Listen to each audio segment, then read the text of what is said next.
afternoon, Valpo fans, and welcome to another edition of the Valpo Coaches Show. Joining us this week is head football coach Dale Carlson. Dale, thank you for joining us. This past Saturday, we saw another seesaw battle with St. Joseph's. Again, another fourth quarter late score ended up being the difference in the ball game. How important is it to keep the spirits up, especially in the early part of the schedule in the locker room? Well, no doubt about it. Our players played hard on Saturday. We left everything literally on the field. You could just see the exhaustion at the end of the game from the effort that we gave, and unfortunately we came up a little bit short. I will say that as we came back in on Sunday, there's definitely a feeling of disappointment and knowing that we let one get away. But I also sensed a strong level of determination and a desire to want to get back this week and start preparing for William Jewell, because we know we let one get away, but the great thing is we got an opportunity to play again this Saturday. Right. And on a positive note, through 2 games, you've only committed 5 penalties, only turned the ball over once, so it's not as though you're shooting yourself in the foot. Obviously on Saturday, Jake Hudson had a 100-yard plus game on the ground. Eric Hoffman threw for 3 touchdowns. So there seem to be some positive trends going forward. No doubt about it. Last year we felt one of the things that we did is we gave up a lot of stupid penalties. Procedure, offsides, things that you definitely can control. We've done a good job with that so far this year. And then of course turnovers. Turnovers hurt us a lot last year.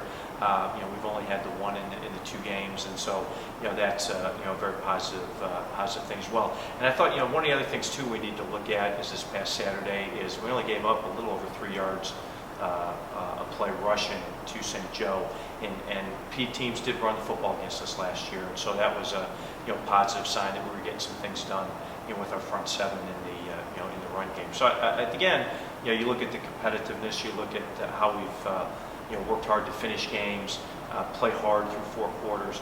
Those were things that were kind of hit and miss the first few years, and I was pleased with the effort that we've given the last 2 weeks. As you mentioned, William Jewell coming to town for the home opener this Saturday. You'll then have the bye week to prepare for Campbell. What can we expect from William Jewell this coming weekend? Well, it's a little bit of a roll the dice thing because they've played 1 game. This is the first time we've played them. We did get some video on them from last year that we did exchange with them.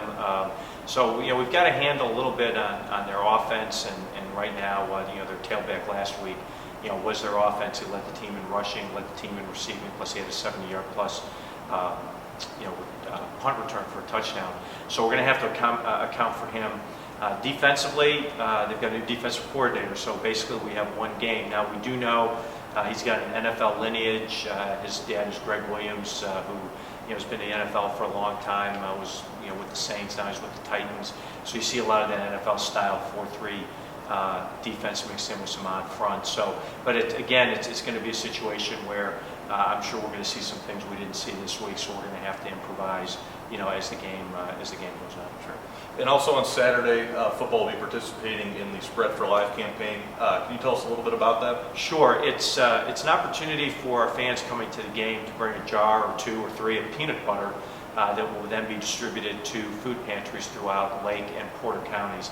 And our entire athletic department has been taking and participating in this over about a 2-week period. So we're trying to just get a lot of peanut butter to feed a lot of people, a lot of hungry people in Lake and Porter County. So I encourage everybody, bring some peanut butter to the game on Saturday. Again, Crusader fans, Valpo will be hosting William Jewell this Saturday at 1 p.m. at Brown Field. Dale, thanks again for joining us this week on the Valpo Coaches Show.